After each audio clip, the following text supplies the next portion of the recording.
Price the Lord, hallelujah. പ്രിയ സഹോദരങ്ങളെ, June മാസം ചാടി ജൂൺ മാസത്തിലേക്ക് നമ്മൾ പുതിയൊരു അധ്യയന വർഷം അല്ലേ, പ്രത്യേകിച്ച് 1-ാം ക്ലാസ്സിലേക്ക് പ്രവേശിക്കുന്ന കുഞ്ഞുങ്ങൾക്ക് വേണ്ടിയൊക്കെ നമുക്ക് പ്രാർത്ഥിക്കാം. 10-ാം ക്ലാസ്സിലേക്ക് ഇത്തവണ ജയിക്കുന്ന കുട്ടികൾക്ക് വേണ്ടി പ്രാർത്ഥിക്കാം. +1 +2 നല്ല രീതിയിൽ നമ്മുടെ മക്കൾ പഠിക്കാനും പ്രാർത്ഥിക്കാനും മൂല്യങ്ങളിൽ അടിയുറച്ച് ഈ ഒരു കാലഘട്ടത്തിൽ പ്രത്യേകമാണ്. മൂല്യങ്ങൾക്ക് വില കൊടുക്കാത്ത ഒരു കാലഘട്ടമാണ്. അപ്പോൾ നമ്മുടെ മക്കളൊക്കെ മൂല്യങ്ങളിൽ ആഴപ്പെടാനായിട്ട് നമുക്ക് പ്രാർത്ഥിക്കാം.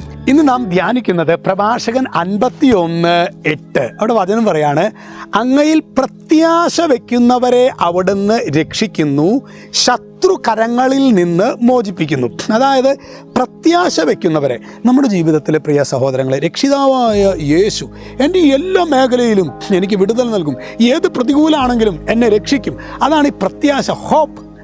അങ്ങനെ പ്രത്യാശ വയ്ക്കുന്നവരെ അവിടുന്ന് രക്ഷിക്കുന്നു, ശത്രുകരങ്ങളിൽ നിന്ന് അവരെ വിടുവിക്കും, അവർക്ക് വിടുതൽ സംരക്ഷണം നൽകും നമ്മുടെ ജീവിതത്തിലെ പ്രിയ സഹോദരങ്ങളെ.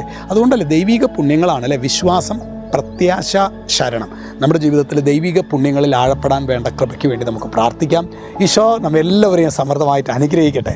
രക്ഷിതാവായ യേശു ക്രിസ്തുവിൻ്റെ നാമത്തിൽ, വചനത്തിൻ്റെ അധികാരത്തിൽ, വിശുദ്ധ കുരിശിൻ്റെ അടയാളത്തിൽ മുദ്ര ചെയ്യുന്നു, ഇപ്പോഴും എപ്പോഴും എന്നേക്കും.